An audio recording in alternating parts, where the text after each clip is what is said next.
제14편 다윗의 인도자를 따라 부르는 노래. 어리석은 자는 그의 마음에 이르기를 하나님이 없다 하는도다. 그들은 부패하고 그 행실이 가증하니 선을 행하는 자가 없도다.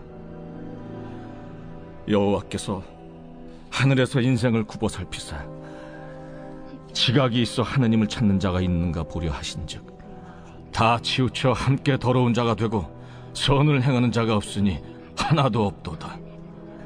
죄악을 행하는 자는 다 무지하냐? 그들이 떡 먹듯이 내 백성을 먹으면서 여호와를 부르지 아니하는도다. 그러나 거기서 그들은 두려워하고 두려워하였으니 하나님이 의인의 세대에 계심이로다. 너희가 가난한 자의 계획을 부끄럽게 하나 오직 여호와는 그의 피난처가 되시도다. 이스라엘의 구원이 시온에서 나오기를 원하도다. 여호와께서 그의 백성을 포로된 곳에서 돌이키실 때 야곱이 즐거워하고 이스라엘이 기뻐하리로다.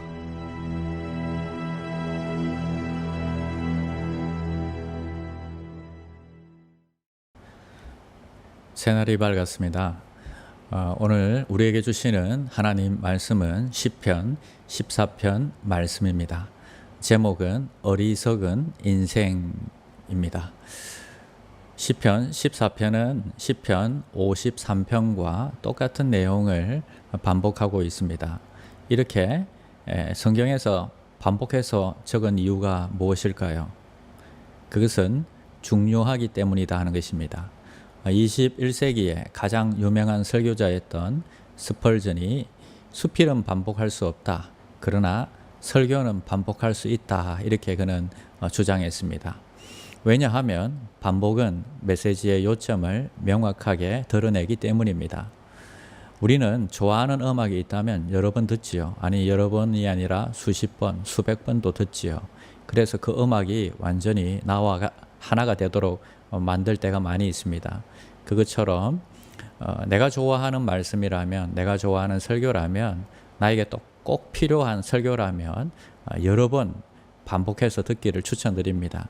그래서 그것이, 그 말씀이 바로 나의 삶이 되고 나의 생각이 되고 나의 비전이 되도록 그렇게 해서 반복해서 듣기를 추천드립니다. 자, 그게 바로 우리가 영적으로 사는 길이기 때문입니다. 설교는 정보가 아닙니다. 설교는 삶을 나누고 삶을 살아야 하기 때문에 반복해서 들을 필요가 있는 것입니다. 자, 그러면 시편 14편은 무엇을 이야기하고 있습니까? 14편은 누가 어리석은 자인지에 대해서 이야기하고 있습니다. 여러분, 누가 어리석은 자라고 생각하세요? 머리가 나쁜 사람이거나 아니면 IQ가 떨어지거나 이런 것이 아닌 것 같습니다.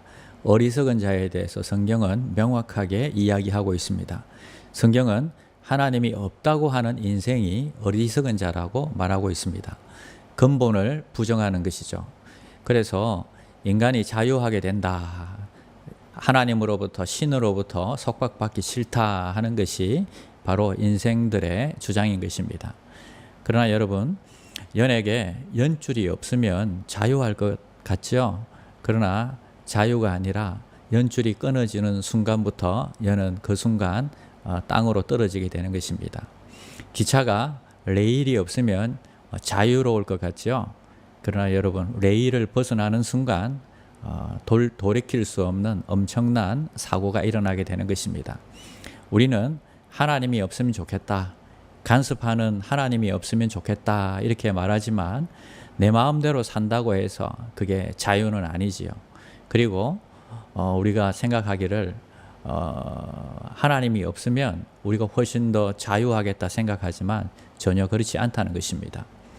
자, 그러면 왜 사람들은 이 무신론을 그렇게 좋아하고 주장하는 것일까요? 하나님을 믿고 사는 것보다 죄를 짓고 사는 것을 훨씬 더 좋아하기 때문입니다. 하나님 없이 내 멋대로 살아보겠다는 것이죠. 하나님이 없다고 여러분, 하나님이 없는 게 아닙니다. 내가 그렇게 주장할 뿐이지 하나님은 실제 존재하시고 우리와 함께 하시는 것입니다. 자, 그들이 이제 두려움을 갖게 됩니다. 인생들이 하나님 없다고 하는 인생이 갖게 되는 두려움에 대해서 5절 말씀에 이야기하고 있습니다. 그러나 거기서 그들은 두려워하고 두려워하였으니, 그들이 두려워한다고 성경은 분명히 이야기하고 있습니다. 그 이유에 대해서는 하나님이 의인의 세대에 계심이로다. 하나님이 의인의 세대에 함께 하신다. 그들과 함께 하신다. 이렇게 말씀하고 있습니다. 요셉이 노예로 보디발의 집에 팔려가게 됩니다. 보디발은 하나님을 모르는 불신자였습니다. 그런데 하나님이 요셉과 함께 하심을 보디발이 보게 됩니다. 무슨 일을 하든지 형통하게 하고 그리고 잘하는 것을 보면서 궁금증을 가졌던 보디발이 요셉을 통해서 하나님이 요셉과 함께 하시는구나 하는 것을 그는 깨달았던 것입니다. 저와 여러분을 통해서 세상에 안 믿는 사람들이 하나님의 계심을 보여주고 또 깨닫게 되는 놀라운 역사가 있기를 축원드립니다. 우리는 하나님이 계심을 보여주어야 하는 인생이다 하는 것입니다. 그것이 우리의 사명이다 하는 것입니다. 자, 그러면 우리가 지금까지 우리 자신의 신분을 숨겼다면, 그리고 크리스찬이라는 것을 드러내지 않았다면, 이런 용어가 맞을지는 잘 모르겠지만 커밍아웃 해야 한다는 것입니다. 나는 크리스찬입니다. 나는 하나님을 믿는 사람입니다. 다른 사람에게 알려야 한다는 것입니다. 익명의 크리스찬들은 장차 무신론자가 될 가능성이 농후합니다. 그리고 너무 조용한 크리스찬들은 주님을 부인할 가능성이 굉장히 큽니다. 내가 크리스찬임을 주위 사람들에게 알리시기를 바랍니다. 자, 그러면 하나님이 없다는 무신론자는 어떻게 해야 하나요? 6절에 보니까 너희가 가난한 자의 계획을 부끄럽게 하나 오직 여호와는 그의 피난처가 되시도다. 오직 여호와는 그의 피난처가 되신다 말씀하십니다. 그래서 하나님을 모른다, 하나님이 없다 하는 이 무신론자들은 하나님의 품으로, 아버지의 품으로 다시 돌아와야 하는 것입니다. 성경에 망한 탕자가 아버지께 돌아와서 모든 것이 회복되는 것처럼 진정한 회복은 하나님께 돌아오는 길밖에 없다 하는 것입니다. 이런 사명감을 가지고 살아가는 인생이 복된 인생이다 하는 것입니다. 여러분, 돈 많은 것이 행복한 것이 절대 아닙니다. 그들이 행복하고 잘 사는 것 같이 보이지만 실제로 그 안을 들여다보면 그렇지가 않습니다. 예수 믿는 사람은 오히려 가난하고 많은 것이 부족한 것처럼 보이지만 그 마음 속에는 평안이 있습니다. 예수 믿는 사람은 나이가 들면 들수록 더 행복하게 됩니다. 미래가 더욱더 아름답습니다. 아브라함을 보십시오. 아브라함이 그랬고 야곱이 그랬습니다. 더 성숙하고 신앙이 깊어지는 것을 볼 수 있다는 것입니다. 성경은 그 사람은 낡아지나 우리의 속사람은 날로 새로워지도다 이렇게 이야기하고 있습니다. 맞습니다.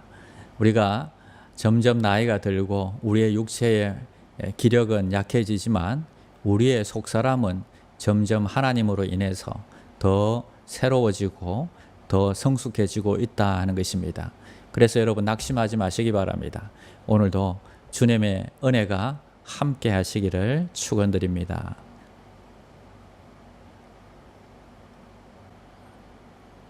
기도하겠습니다. 하나님 감사합니다. 새날 허락하신 하나님께 감사를 드립니다. 세상 인생들은 하나님이 없다고 하며 무신론자의 삶을 살아갑니다. 그리고 세상을 쫓아 물질을 쫓아 쾌락을 쫓아서 살아갑니다. 그러나 우리에게 믿음을 심어주시고 하나님 믿게 하시고 주님이 주시는 사명을 쫓아 살아가게 하심을 감사합니다.